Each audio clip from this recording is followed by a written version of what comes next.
Hello everyone, good morning. मैं अनूप शर्मा और लेकर के आया हूँ आपके लिए एक बढ़िया सा टॉपिक, कोनिकल पेंडुलम।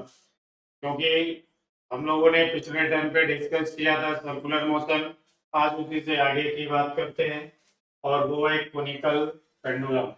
देखिए, कोनिकल पेंडुलम भी एक सिंपल पेंडुलम होता है, बस सिंपल पेंडुलम हमारा वर्टिकल प्लेन में ऐसे रिवॉल्व करता है और conical pendulum cone shape form करता है, यानी हॉरिजॉन्टल सर्किल में रिवॉल्व करता है, जैसा आप लोग यहाँ पे देख रहे हो। तो ये ऐसे वर्टिकल एक्सिस के अलोंग हॉरिजॉन्टल प्लेन में सर्कुलर मोशन कर रहा होगा और इसी को हम लोग क्या कहते हैं, कोनिकल पेंडुलम। तो बात करते हैं फिर हम लोग यहाँ पे कोनिकल पेंडुलम की। तो कॉनिकल पेंडुलम अभी अभी आप लोगों ने देखा कि एक सिंपल पेंडुलम होगा और ये भी देखा कि एक सिंपल पेंडुलम है जो इस वर्टिकल एक्सिस के अराउंड हॉरिजॉन्टल सर्कुलर पाथ में ऐसे रिवॉल्व कर रहा है। अब ये ऐसे घूम करके यहाँ भी आएगा ऐसे, और एक कोन टाइप स्ट्रक्चर एक बनाएगा जैसा अभी देख रहे थे। तो ऐसी कंडीशन में देखिए डाउनवर्ड डायरेक्शन में तो इसका वेट होना चाहिए mg, रेडियली आउटवर्ड इस पे एक फोर्स होगा m r ओमेगा स्क्वायर और इस स्ट्रिंग में टेंशन होगा t। अब बात किया जाए कि यहाँ पे टेंशन कितना होगा, तो इन दोनों का जो रिजल्टेंट फोर्स होगा वो इस डायरेक्शन में होगा। जितना ये रिजल्टेंट फोर्स होगा उतना ही स्ट्रिंग में टेंशन होना चाहिए।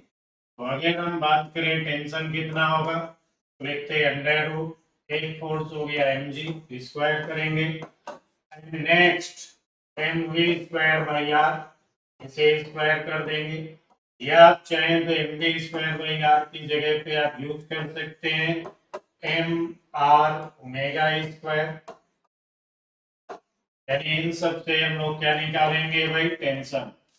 ठीक है भाई, तो स्ट्रिंग में जो टेंशन होगा वो कितना होगा mg, और सेंट्रीफ्यूगल फोर्स जो यहाँ पे लग रहा है, इस सेंट्रीफ्यूगल फोर्स और mg का जो रिजल्टेंट फोर्स होगा वो रिजल्टेंट फोर्स इस स्ट्रिंग में टेंशन कॉज करेगा। तो इस तरीके से हम लोग यहाँ पे टेंशन कैलकुलेट कर लेंगे और इतना क्लियर हो गया। फिर आगे की बात करते हैं। देखो, टेंशन को अगर छोड़े तो यहाँ पे देखिए ये स्ट्रिंग वर्टिकल से कितना एंगल बना रही है, थीटा। अब इस थीटा एंगल की बात किया जाए तो ये इस सर्किल की होगी रेडियस। स्ट्रिंग की लेंथ कितनी हो गई यहाँ पे, एल। टेंशन की ये डायरेक्शन होगी, डाउनवर्ड डायरेक्शन में आप बोल रहे हैं कि mg लगेगा, ये बात भी सही है। हॉरिजॉन्टल डायरेक्शन में रेडियली आउटवर्ड क्या होगा, m r ओमेगा स्क्वायर, ये बात भी सही होगी। अब अगर इस mg को हम रिजॉल्व करें, देखिए ये एंगल थीटा है तो वर्टिकल से यह एंगल थीटा होगा। टी का जो कंपोनेंट है वो होगा टी कॉस थीटा, टी का इधर कंपोनेंट होना चाहिए टी साइन थीटा। अब ये टेंशन का जो कंपोनेंट दिख रहा है हमको टी साइन थीटा, ये टी साइन थीटा बैलेंस करेगा एम आर ओमेगा स्क्वायर को। अब अगर इस फिगर में हम लोग देखें तो इस फिगर में हमें जो साइन थीटा मिलेगा वो होगा R upon L. Sine theta कितना होगा, आर अपॉन एल होगा। तो फिर टेंशन इज इक्वल टू हम लोग लिखते हैं यहाँ पे एम एल ओमेगा स्क्वायर, यानी स्ट्रिंग में जो टेंशन होगा वो टेंशन कितना होगा, कहेंगे एम एल ओमेगा स्क्वायर। और अगर हम वर्टिकल डायरेक्शन की इक्वेशन को देखें, यानी वर्टिकल डायरेक्शन के फोर्सेस को अगर हम कंपेयर करें तो यहाँ पे जो टी कॉस थीटा है वो बैलेंस कर रहा होगा mg को, यानी बॉब के वेट को।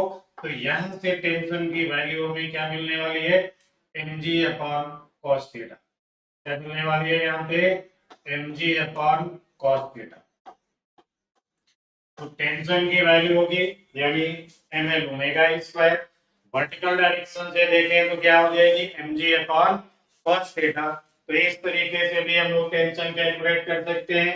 या फिर इस रिजल्टेंट फोर्स से हम लोग टेंशन को कैलकुलेट करेंगे। अब बात करते हैं इसके टाइम पीरियड की। तो देखिए टाइम पीरियड के लिए फिर से आपको एक बढ़िया फ्रेश फिगर दिखाया कि ये सेंटर हो गया, ये रेडियस हो गई, ये अपना बॉब है और ये स्ट्रिंग की लेंथ हो गई। वर्टिकल से एंगल कितना हो गया, थीटा।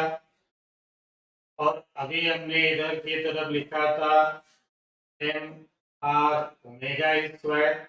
इधर हम लोगों ने क्या लिख रखा था, एम जी। इधर हम लोगों ने लिखा था टेंशन। टेंशन को रिजॉल्व करके इधर हमने लिखा था टी कॉस थीटा। और इस डायरेक्शन में था, यहाँ पे ऐसे था टी साइन थीटा। फिर हमने फोर्सेस को इक्वल किया, लिख दिया भाई T sine theta is equal to M R omega square, या टी इज इक्वल हो गया R upon sine theta M omega square. Figure में अगर बात किया जाए तो फिगर में दिख रहा है साइन थीटा होगा आर अपॉन एल। तो एल इज इक्वल टू क्या होना चाहिए, आर अपॉन साइन थीटा। यानी इस आर अपॉन साइन थीटा को हम यहाँ पे लिख सकते हैं एल। तो ये हो जाएगा एम एल ओमेगा स्क्वायर। थोड़ी देर पहले हमने लिखा था T cos theta is equal to M G. यहां से टेंशन की बात करें तो क्या होगा, एम जी अपॉन कॉस थीटा। अब इसे तो बोल दिया हमने इक्वेशन नंबर 1, ये हो गई इक्वेशन नंबर 2। इन दोनों इक्वेशन को अगर हम इस्तेमाल करें तो फिर हमने लिखा फ्रॉम इक्वेशन 1 एंड 2। तो 1 एंड 2 में बात किया जाए तो m ji upon cos theta is equal to हो गया m l omega square. Omega is equal to हो जाएगा root g upon l cos theta. Angular velocity omega, इसको थोड़ी देर पहले हम लोगों ने लिखा था 2 पाई अपॉन टी। और टी क्या होता है, टाइम पीरियड। तो 2 पाई अपॉन टी हो गया g upon l cos theta. और यहाँ से हम कैलकुलेट कर लेते टाइम पीरियड। तो टाइम पीरियड मिलेगा under root 2 pi l cos theta upon g. यानी इस कोनिकल पेंडुलम का जो टाइम पीरियड होगा वो होगा 2 pi root l cos theta upon g. तो टाइम पीरियड देखिए अभी अभी हम लोगों ने कैलकुलेट किया, t is equal to 2 pi root l cos theta upon g. अब फिर थोड़ा सा और हम लोग यहाँ पे देख लें और इसे कह लें कि ये हाइट हो गई इसकी h। तो ये जो h है ये कितनी होगी, कहेंगे ये होगी l cos थीटा। तो टाइम पीरियड के लिए दूसरा फॉर्मूला ने इस्तेमाल कर सकते हैं 2 पाई रूट h अपॉन। तो ये था अपना कोनिकल पेंडुलम जो कोन शेप में हॉरिजॉन्टल प्लेन में सर्कुलर मोशन कर रहा है अबाउट वर्टिकल एक्सिस। और ये हो गया इसका टाइम पीरियड। तो इतनी बातें क्लियर हो गई होंगी। अब हम लोग आगे की तरफ बढ़ते हैं भाई। तो आगे की तरफ देखिए, तो यहाँ पे क्या लिखा है देखिए क्वेश्चन। पिछले टर्म पे हम लोगों ने कुछ कॉन्सेप्ट डिस्कस किए थे।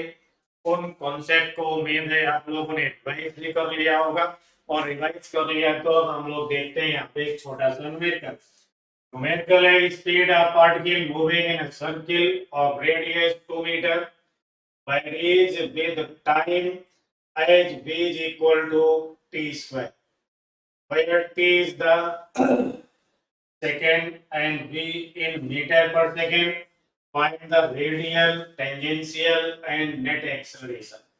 तो भाई पिछले टाइम पे हम लोगों ने डिस्कस किया था कि जब वेलोसिटी, पिछले टाइम पे हम लोगों ने डिस्कस किया था कि जब वेलोसिटी चेंज होगी यानी वेरी करेगी तो वहां पे एक टेंजेंशियल एक्सेलरेशन होगा। और अगर यूनिफॉर्म सर्कुलर मोशन होगा तो सेंट्रीपिटल एक्सेलरेशन होगा, और ये सेंट्रीपिटल इसी को रेडियल एक्सेलरेशन भी कहते हैं। और कितना होगा v स्क्वायर बाई r। अब अगर इस v स्क्वायर बाई r को हम लोग कैलकुलेट करें तो v स्क्वायर बाई r के लिए v दिया, देखिए t स्क्वायर, टाइम कितना दिया हुआ है 2 सेकेंड, तो फिर velocity v is equal to t square and t is equal to 2 second, तो v इज इक्वल टू हो जाएगा 2 का स्क्वायर करो यानी 4 मीटर पर सेकेंड। एंड रेडियस, समझ गया भाई, कोई बात नहीं, रेडियस 2 मीटर है, तो यहाँ पे रेडियल या सेंट्रीपिटल एक्सेलरेशन हो जाएगा v स्क्वायर बाई r यानी 4 इंटू 4/2। सेंट्रीपिटल एक्सेलरेशन आपको मिल गया 8 मीटर पर सेकेंड, यानी यहाँ जो सेंट्रीपिटल एक्सेलरेशन है वो हो गया 8 मीटर पर सेकेंड स्क्वायर। अब बात करते हैं यहाँ पे टेंजेंशियल एक्सेलरेशन की, तो v इज इक्वल टू है यहाँ पे t square, tangential acceleration is dv upon dt, तो dv upon dt is equal to हो गया 2t, मतलब 2 इंटू टाइम की वैल्यू 2 कितना हो गया 4, तो टेंजेंशियल एक्सेलरेशन 4 मीटर पर सेकेंड स्क्वायर, 4 मीटर पर second square, and radial acceleration is 8 meter per second square in this direction, tangential acceleration तो 4 मीटर पर सेकेंड स्क्वायर होगा। यानी अभी तक तो हम लोगों ने दो चीजें कैलकुलेट कर ली। पहली बात क्या कैलकुलेट किया, रेडियल एंड टेंजेंशियल, ये दो चीजें कैलकुलेट कर लिया।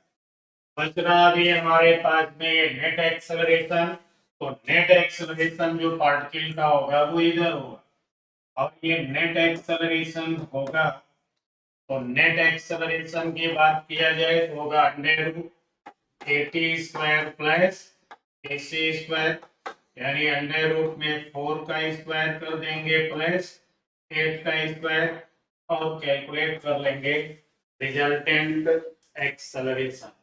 इतना क्लियर हो गया होगा।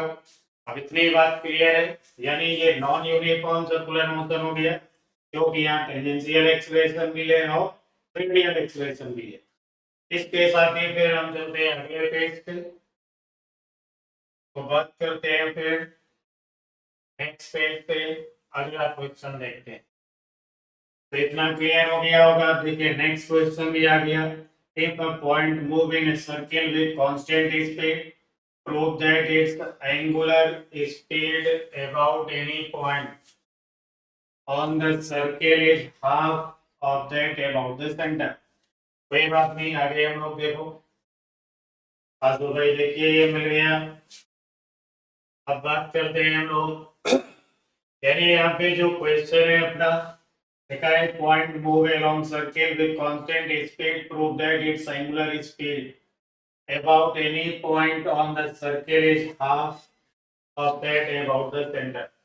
यानी ये सेंटर के अबाउट, यानी ये पार्टिकल यहाँ से कर रहा होगा सर्कुलर मोशन और यहाँ पहुंच गया, तो जब ये पार्टिकल यहाँ पहुंच गया तो सेंटर के अबाउट कितना एंगल टर्न हो गया, थीटा, और यहाँ के अबाउट कितना एंगल होगा, ये θ/2 होगा, क्योंकि अब ये रेडियस है तो ये भी रेडियस है, यानी दिस वन इज आल्सो θ/2। फिर हम लोगों ने पढ़ा होगा sum of two internal angle is equal to external angle. ये तो पॉइंट हो गया सेंटर, इस पॉइंट को हमने कह दिया ए। अब अगर एंगुलर वेलोसिटी हम लिखते हैं ए पॉइंट के रेस्पेक्ट में, तो ए के रेस्पेक्ट में इस पार्टिकल का जो एंगुलर डिस्प्लेसमेंट है वो क्या है, θ/2। तो एंगुलर डिस्प्लेसमेंट हो गया θ/2, और ये भाई, तो यानी ये हो गया भाई एंगुलर वेलोसिटी, यानी 1/2 θ/dt। और अगर एंगुलर वेलोसिटी हम c के अबाउट लिखें तो इसके अबाउट एंगुलर डिस्प्लेसमेंट क्या है, थीटा, तो ये हो गया dθ/dt। यानी सर्कमफ्रेंस के अबाउट जो एंगुलर वेलोसिटी है वो है half the angular velocity about centre. समझ गए भाई, क्योंकि सेंटर से एंगुलर डिस्प्लेसमेंट थीटा, तो सरकमफेरेंस के से अगर आप ऑब्जर्व करेंगे तो एंगुलर डिस्प्लेसमेंट होगा थीटा बाई 2। इतनी बात क्लियर हो गई। फिर हम लोग बात करते हैं नेक्स्ट क्वेश्चन की। तो अब देखिए नेक्स्ट क्वेश्चन में क्या है वो देख लेते हैं हम लोग।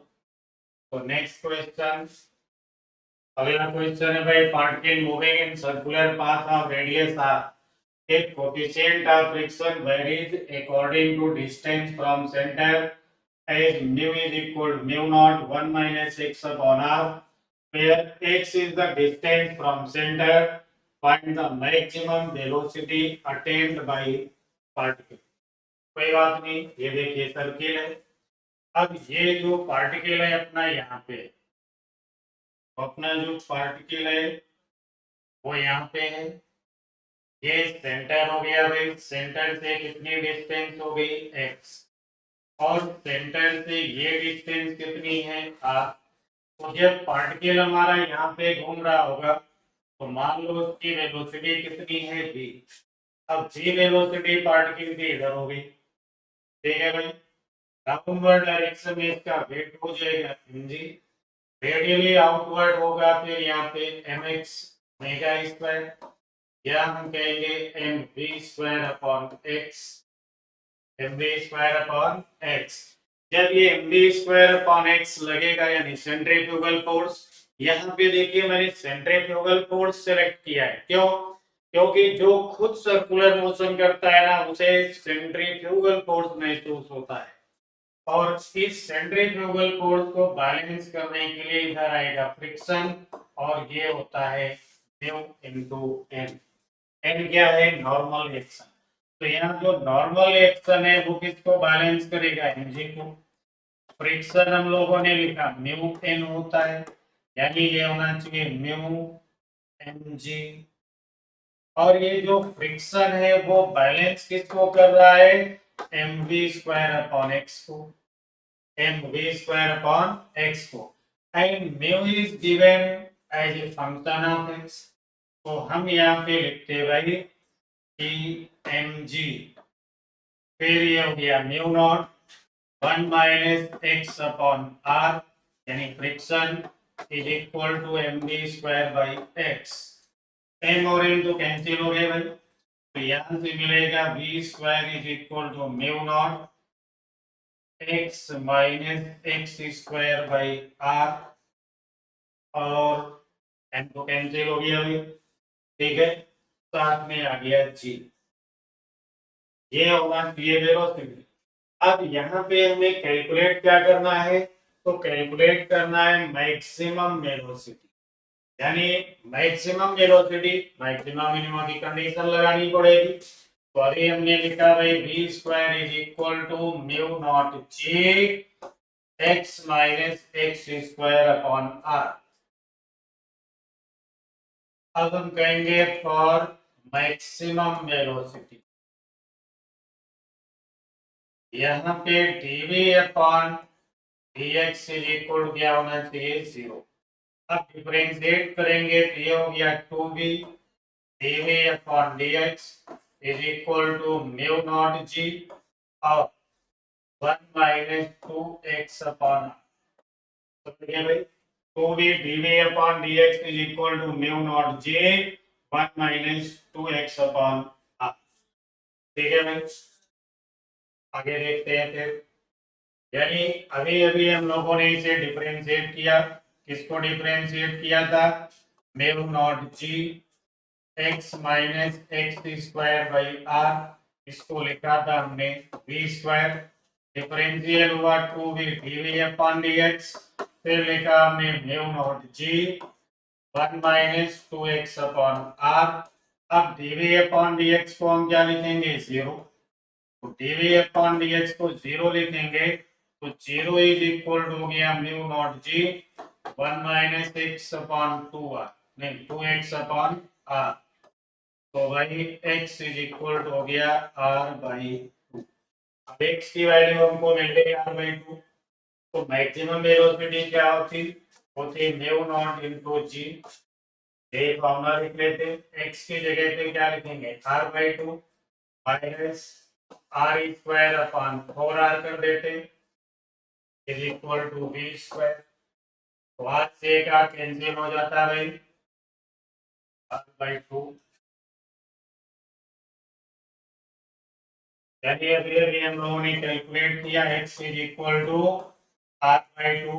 वेलोसिटी थी म्यू जी, x को लिखा r/2 minus R square upon 4r करते is equal to v square.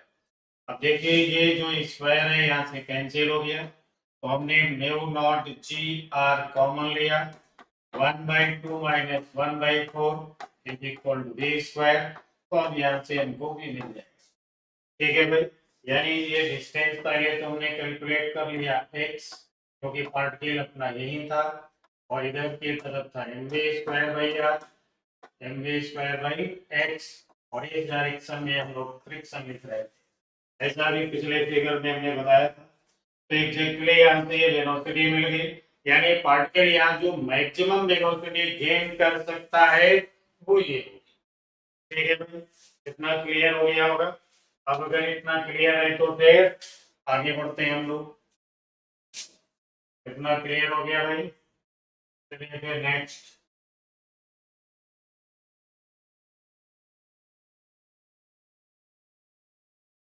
अब देखिए यहाँ पे एक क्वेश्चन मिल गया कि kinetic energy of particle moving along circular path is depends on the distance moved by particle of mass m as k is equal to as square.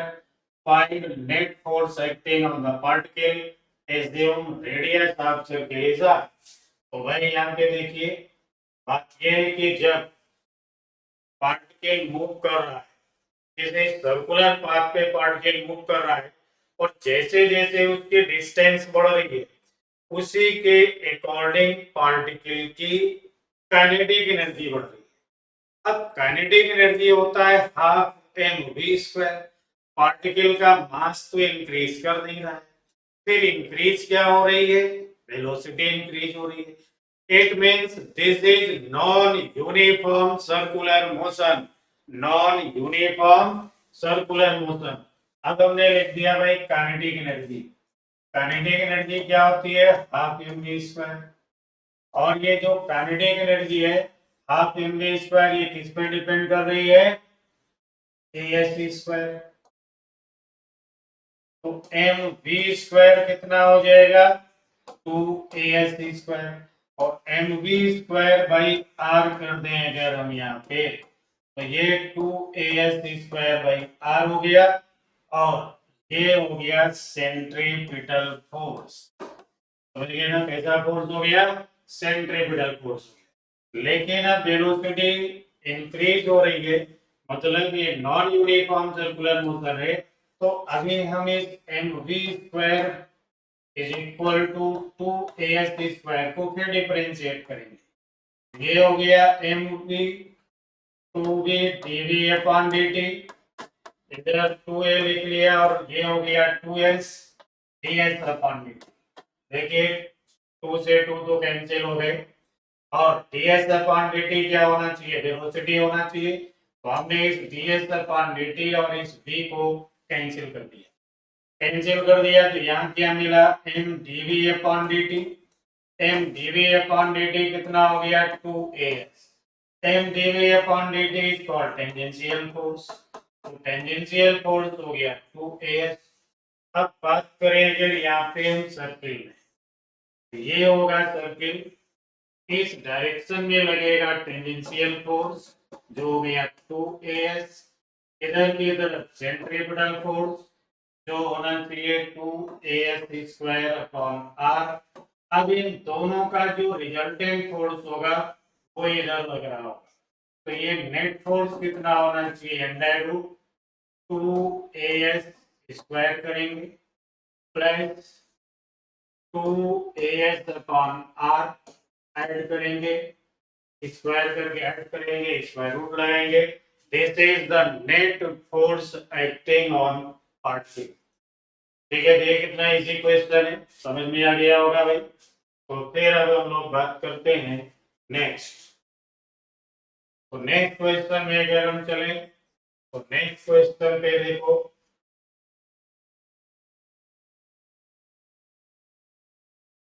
तो next question है particle is moving in a circular radius R in such way that at any instant the normal and tangential component of its acceleration are equal. If its speed at t is equal to 0 is v naught, the time taken to complete the first revolution. यानी tangential acceleration क्या होता है भाई, dv upon dt.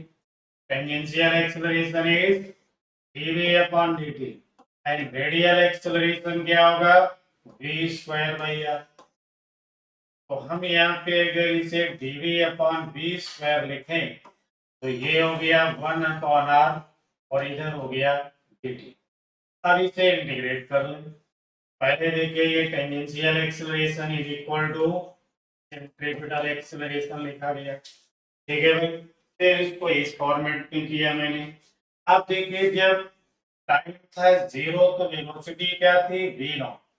और t time पे कितनी velocity होगी हमने कह दिया अभी. अब इसे इंटीग्रेट करेंगे, तो यह आ गया माइनस 1 अपॉन v. लिमिट हो गई इसकी v नॉट से भी, इधर हो गया t बाई r. लिमिट रख लिया जाए तो 1 upon v nought minus 1 upon v is equal हो गया t बाई r.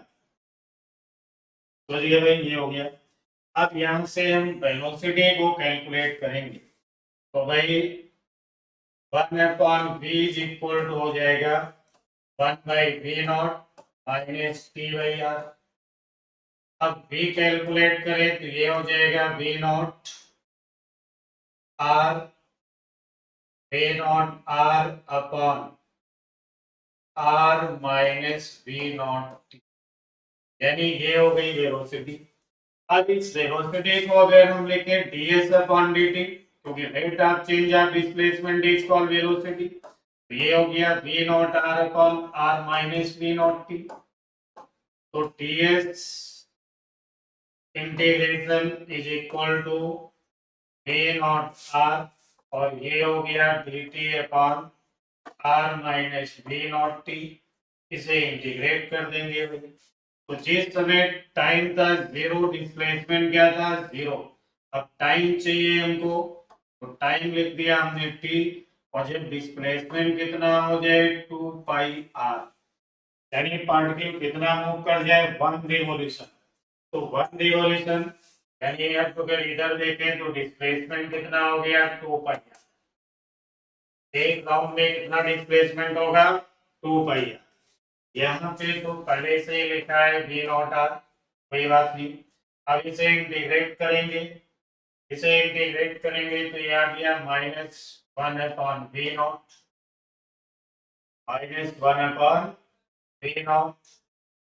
और लॉग फिर ये हो गया भाई r minus v nought t upon r, क्योंकि लिमिट है इसकी 0 से t. तो भाई यहाँ से देखिए r से r खत्म, v नॉट से v नॉट खत्म, यानी ये बचा 2 pi is equal to minus log r minus v nought t upon r. यानी लॉग हटाएं तो एक्सपोनेंशियल पावर हो जाएगी, यानी 1 minus v nought t upon r is equal to e की पावर माइनस 2 पाई. तो v nought upon r into T ये होगा 1 माइनस ए की पावर माइनस 2 पाई और t is equal to calculate करें तो होगा v nought by r 1 minus e की पावर माइनस 2 पाई. यानी इतने टाइम के बाद ये पार्टिकल एक रिवॉल्यूशन को कंप्लीट कर लेगा. यानी इतने टाइम चलने के बाद पार्टिकल एक रिवॉल्यूशन कंप्लीट करेगा. क्लियर हो गया होगा, आप देख सकते हैं. ठीक है भाई, इतनी बात क्लियर. तो फिर हम लोग आगे देखते हैं क्या है भाई.